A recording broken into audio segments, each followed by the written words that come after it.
বাঁশখালী চট্টগ্রামের ইতিহাস, ঐতিহ্য আর লোককথায় ঘেরা এক জনপদ। আপনি কি জানেন এই বাঁশখালী নামটা কিভাবে এলো? আসুন জেনে নিই। স্বাগত সৌন্দর্যে ঘেরা একটি উপজেলা বাঁশখালী। সমুদ্র, পাহাড়, খাল আর সবুজে ঘেরা এই জনপদের নামের মধ্যেও লুকিয়ে আছে রহস্যময় এক ইতিহাস। বাঁশখালী থানা প্রতিষ্ঠিত হয় 1958 সালে এবং 1983 সালে এটি উপজেলায় রূপান্তরিত হয়। তবে বাঁশখালী নামের উৎপত্তি নিয়ে আজও নির্দিষ্ট কোনো প্রামাণ্য তথ্য পাওয়া যায়নি। বিভিন্ন ইতিহাসবিদ ও স্থানীয়দের মাঝে এ নিয়ে প্রচলিত রয়েছে নানা কিংবদন্তি। বিশিষ্ট ইতিহাসবিদ ডাক্তার আব্দুল করিম তার বাঁশখালীর ইতিহাস ও ঐতিহ্য গ্রন্থে এই নামকরণ নিয়ে কয়েকটি জনশ্রুতির উল্লেখ করেছেন। প্রথম কিংবদন্তি অনুযায়ী একসময় সাতকানিয়া এলাকার দুই ভাই ও এক বোনের মধ্যে পৈতৃক সম্পত্তি নিয়ে বিরোধ সৃষ্টি হয়। বিবাদের এক পর্যায়ে মারামারিতে প্রচুর বাঁশ ব্যবহার করা হয়। একসময় বাঁশঝাড়ের সব বাঁশ শেষ হয়ে গেলে লোকজন বলতে থাকে বাঁশ খালি হয়ে গেছে। ধীরে ধীরে সেই বাঁশখালী থেকেই নাম হয়ে যায় বাঁশখালী। আরেকটি জনশ্রুতি বলে বাঁশখালীতে জরিপ চলাকালে একটি বাঁশের খুঁটি পুঁতে রাখা হয়েছিল।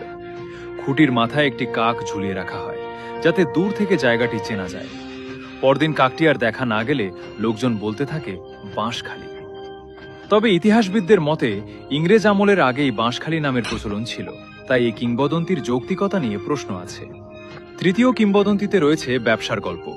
একসময় চকরিয়া থেকে ব্যবসায়ীরা সোনাইছড়ি খালে বিপুল পরিমাণ বাঁশ এনে জমা করতেন। খাল জুড়ে ভেসে থাকত বাঁশের ভেলা। লোকমুখে সেই বাঁশ ভর্তি খাল থেকেই বাঁশখালী নামটির প্রচলন হয়েছে বলে ধারণা করা হয়। সবচেয়ে প্রচলিত কিংবদন্তিটি জড়িয়ে আছে বেহাল শাহ রহমাতুল্লাহি আলাইকে ঘিরে। জনশ্রুতি আছে তার ছিন্ন মস্তক একটি বাঁশের মাথায় ঝুলিয়ে রাখা হয়েছিল। পরদিন সকালে দেখা যায় বাঁশটি খালি। তখন সবাই বলতে থাকে বাঁশ তো খালি। অনেকের মতে সেখান থেকেই বাঁশখালী নামের জন্ম। যদিও এসব গল্পের নির্ভরযোগ্য ঐতিহাসিক প্রমাণ নেই, তবুও শত বছরের লোককথা আর মানুষের মুখে মুখে এই কিংবদন্তিগুলো আজও জীবন্ত হয়ে আছে। এক কথায় এটি ইতিহাস, লোককথা আর সংস্কৃতির এক রহস্যময় অধ্যায়। এমন আরও অজানা ইতিহাস জানতে দ্য কালচারাল চ্যাপ্টার পেজটি ফলো করতে ভুলবেন না।